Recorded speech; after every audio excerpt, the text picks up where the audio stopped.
Hi, Grandpa. How are you? Fine, thank you. Okay, Glenn. Yesterday, you asked me to give you that, information, the study papers, Yeah, and I left it for you. yes, you Tell did. me about it.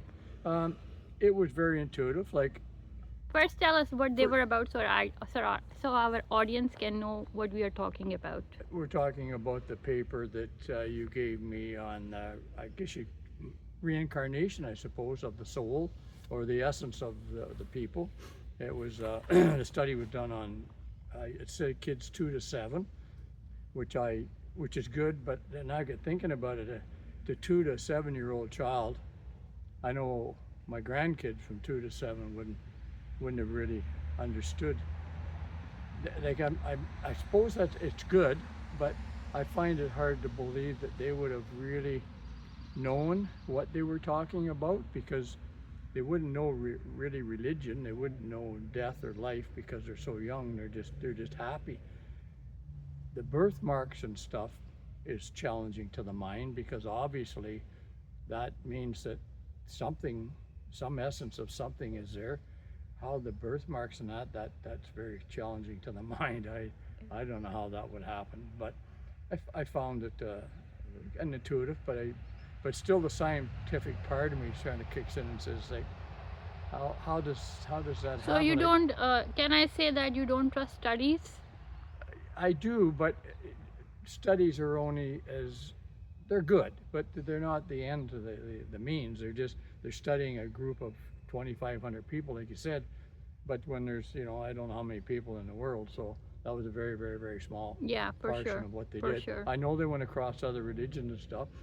The challenging part to me is like a 2 to a 7, a 2-year-old kid wouldn't know anything. It would have to be an adult saying, oh, look, there's a birthmark on this child, and then they'd had to research that and say, well, somebody else had that. A 7-year-old kid might remember, might have thoughts of, like a deja vu, this is where I was before or wasn't before. I don't know about that, to be honest with you. I just, if it's, we know, you and I talked about this before, when you die, there's a certain energy in you that goes somewhere. And that energy, obviously, in those studies has been passed on to these children. So the energy, if true fact, comes from the death of another soul at another time. But the number of people that are being born compared to the number of people that are dying, if we need a person to die to have that essence so that another child can be born, we're running out, because there's more people being born than there are dying. So then it's the speculation is where's the other essence coming from?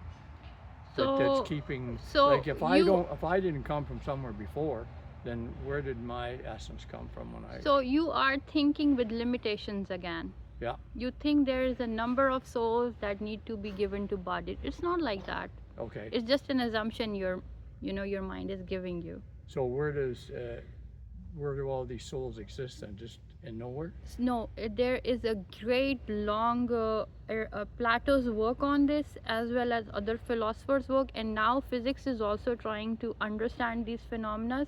So we'll go one by one. Okay. So basically, one of the philosophers says that the reality has 3 layers.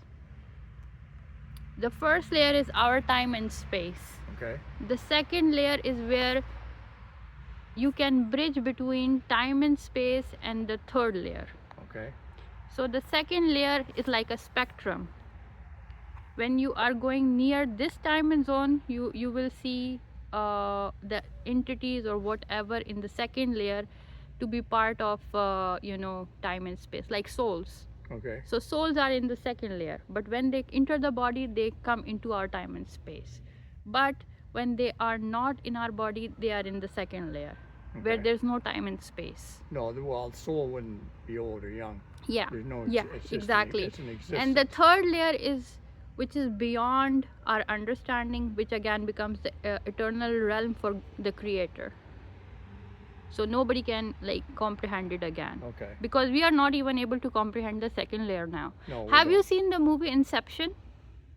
Yes, I did. Do you remember he talks about they go into a dream where the time changes? Yeah. Do you remember? Yeah. The reality layers? It's sort of that. Yeah. I'm just helping you, visualize But it. that right now is all in our brain. It's what our focus in our brain is telling us that this could be or could exist. It's just hard to think that we step to a next reality. I guess I'm thinking a lot of people might have that problem thinking, and people are really religious, like they think the afterlife. But I So think I the also shared a conception. paper. I also shared a paper of Tom Campbell with you Yeah, in those same, yeah, which he's a physicist, yeah, and he talks about afterlife. yeah, And he, like in his book and in the entire book, he does say that science is not advanced enough to gauge these things, but with his experiences and with things he has done, he has experienced afterlife. Like, he has met people from afterlife, yeah.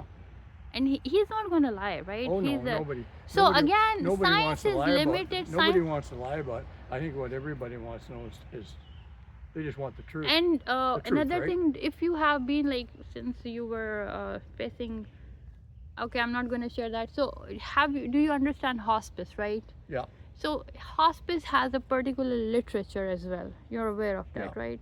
So, people who are actively dying are going to go through some phases which might not look normal to normal people, but for a dying body, it is completely normal. For example, they'll start seeing people you know, from the past. They'll say, "Oh, my mom is here," or they would raise their hand in the air and they would say, "It's so beautiful," because it seems like they can see things which we are not able to see in that room.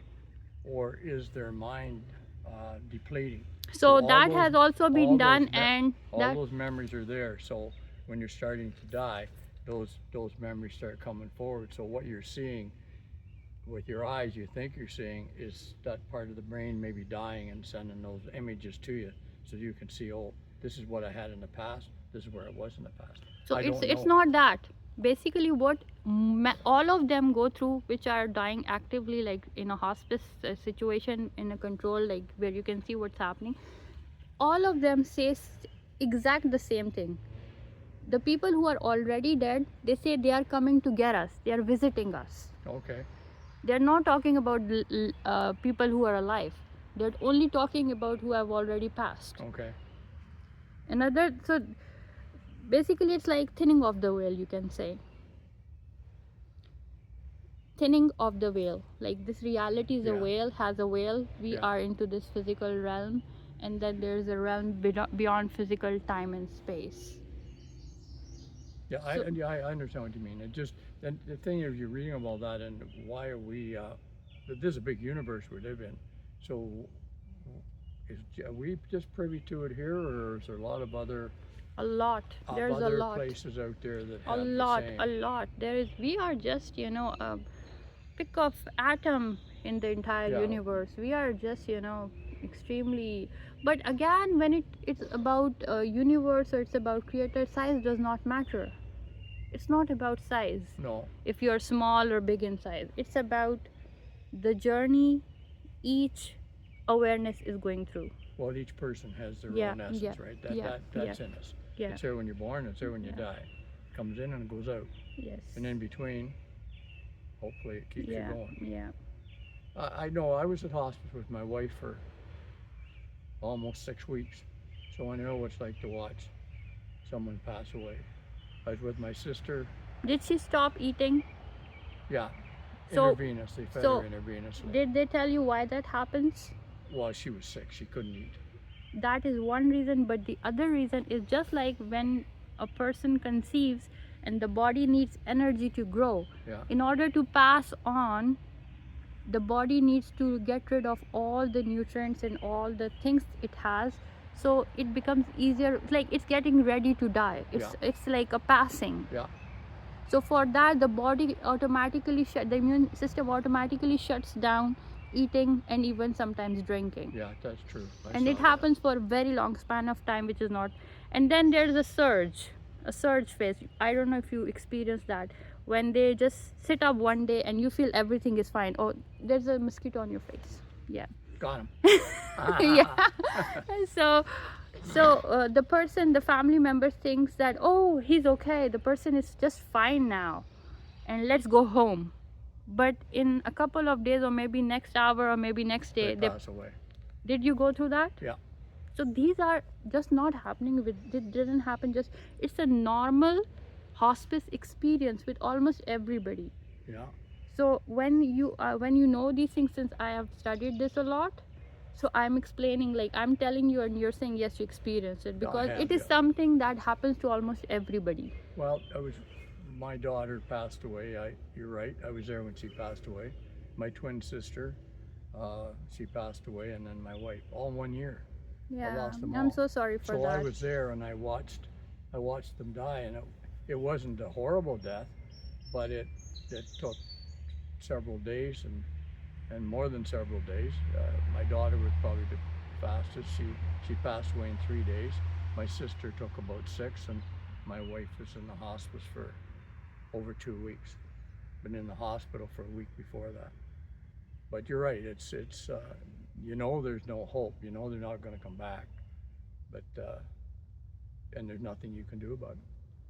So anyway, going to the X side is like that. This essence, it's still like, and we will keep talking about this. It's confusing me. Like, it doesn't confuse me. It makes me wonder. Like, if everybody that's in the world today dies, and we all died at the same time, all of us died at the same time, then all our essence or spirits are going to all leave at the same time, and they're going to go to this, what you call this other reality. Yeah. Now, the case from being is, if nobody, this is a terrible solution, but supposing that happened, and it was the end of the earth as we know it, going further, so nobody's going to be born. Like, we're done here. So I wonder where all that. So it has happened in history. I wonder where all that power goes. Do you know Noah, Prophet Noah? So do you know there was a great flood? Yeah. And everything like But that didn't cover the whole world. Yeah, I know, but that only covered that part of Iran so, and Iraq. So there are similar floods in various parts of the world, but Noah is one of the most popular ones. Yeah. So this is what actually has happened in history, where this earth has been, extinct and has been resettled several times.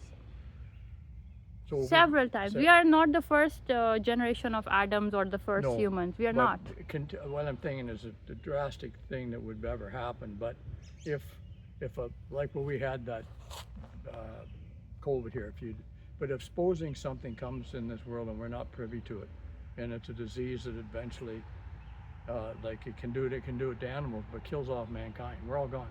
There's nobody left. So everybody's essence goes to this, and I agree with you that it goes to this other spot. Yeah. But if there's nobody left and there's nobody being born, I wonder where that would go. Where would all those souls go if there wasn't a body for them to come back to? So, like in our previous conversations, I mentioned that our souls are on a journey. Yeah. So whatever individual soul has done or achieved in this world, they will be ready for another journey. I don't know what realm that is. I don't know what will be happening there. Will we look the same? Will we, experience reality in the same way? But for now, we are just, talking about this reality. Because we are not even able to explain the invisibles of this reality yet. That's true. We don't.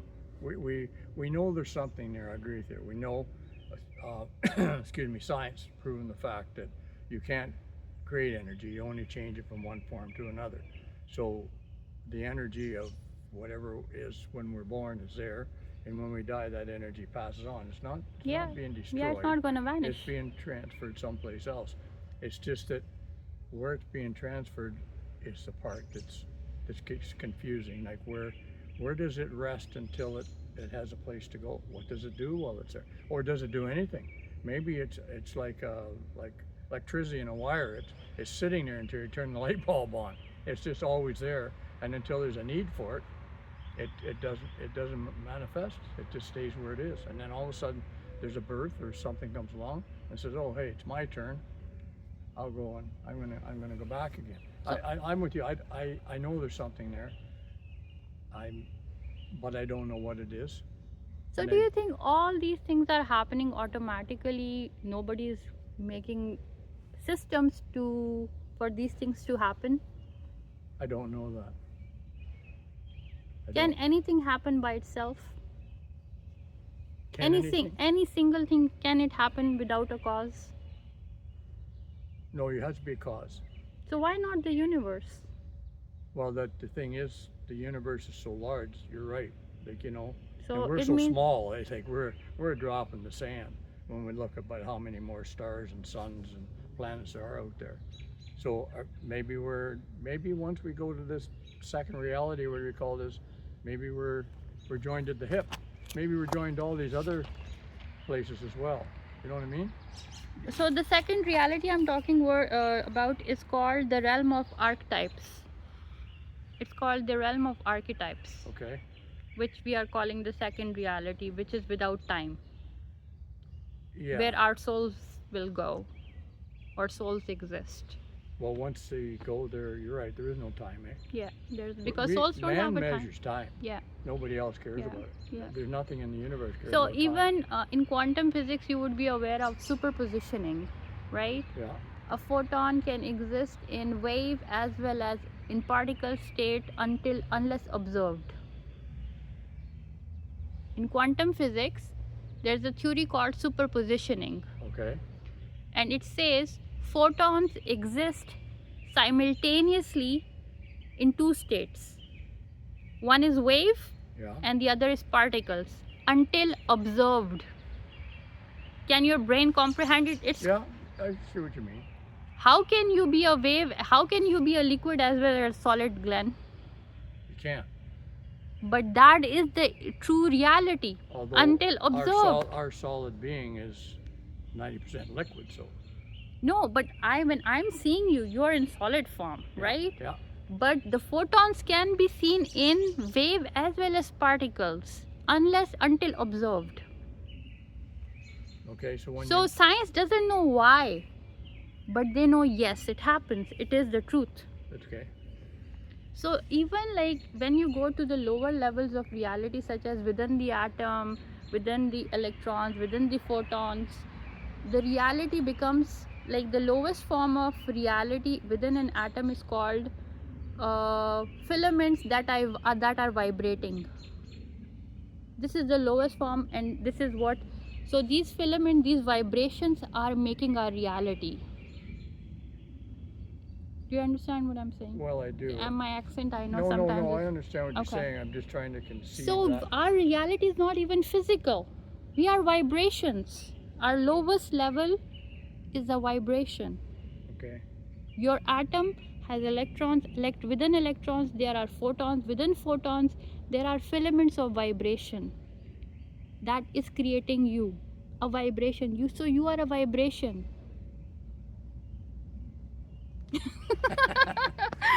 So this is what science is saying. It's not a religion is saying. So But religion has already told me about this. Yeah. So why shouldn't I go for it? That's true, but then if you're going back to what we're talking about, then really, religion has got nothing to do with it. We're going back to science now. No, that's what I'm saying, that religion is a guideline. Remember I Yeah, told you yeah. earlier? If we follow it, we will achieve things in a faster way rather than experimenting, tripping over stuff and, messing up.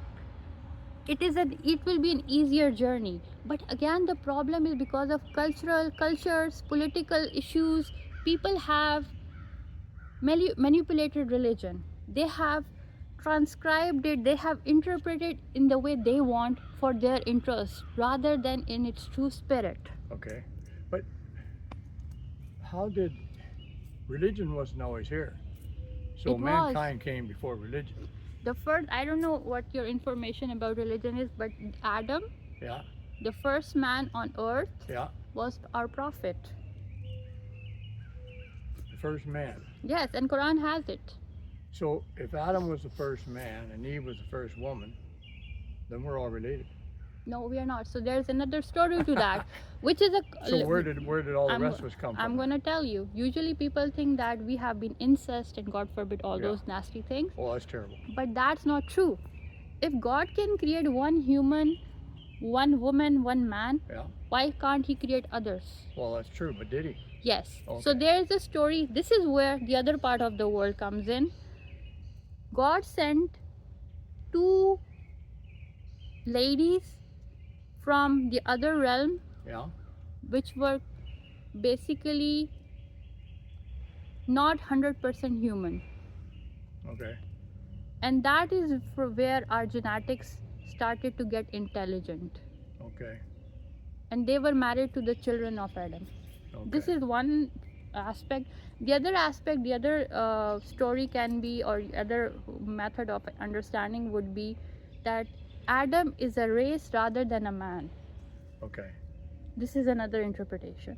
Yeah. So again, I agree. Okay. I'd understand that more. It's So- a story to try and tell us yes, how it happened. yes, Yeah. So, So- we might have came out of Africa from all the apes. Then. yes. So we might But have. there the is, apes might- but the apes why might have why came are, why first. why are colors different then? Well, I think environment where we were, like I think if it's true what science is trying to say is we all came out of Africa and the earth was in different spots then. Like I mean the oceans weren't where they were.